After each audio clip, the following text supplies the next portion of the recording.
एक दफ़ा का जिक्र है कि एक किसान से उसकी ख़ानदानी और बहुत ही कीमती घड़ी गुम हो गई और उसे यह भी नहीं याद आ रहा था कि उसने आखिरी बार घड़ी कहाँ रखी थी। उसने जहन पर जोर दिया तो उसे याद आया कि आखिरी बार जानवरों के बाड़े में उसने घड़ी पर टाइम देखा था।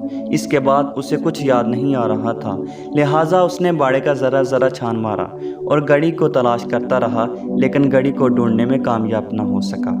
थक हार कर घर से बाहर निकला तो देखा कि कुछ बच्चे गली में खेल कूद कर रहे हैं।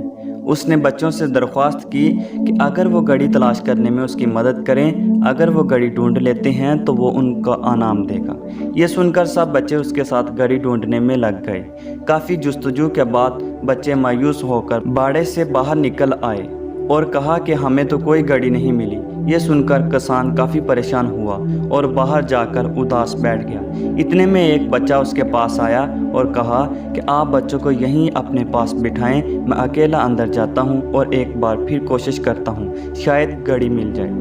वो बच्चा बाड़े के अंदर गया और कुछ देर बाद फातिहाना अंदाज में बाहर निकला। किसान ने देखा कि उसके हाथ में घड़ी मौजूद है। किसान ने उससे पूछा कि तुमने कैसे घड़ी तलाश कर ली जबकि हम सब नाकाम हुए। बच्चे ने जवाब दिया, मैंने ज़्यादा मेहनत नहीं की, सिर्फ जाकर खामोशी से ज़मीन पर बैठ गया और अपने जहन को घड़ी की टिक टिक की तरफ मरकूज़ कर दिया और इस तमरकज़ की वजह से घड़ी की टिक टिक सुनने में कामयाब हुआ और इस सदा की तरफ बढ़ा और घड़ी को ढूंढ निकाला। नतीजा, हमें भी हर रोज़ अपने जहन को पुरसकून माहौल मुहैया करना चाहिए, क्योंकि जहन मुकम्मल पुरसकून माहौल में मुस्बत और मुफीद अफकार सोचता है।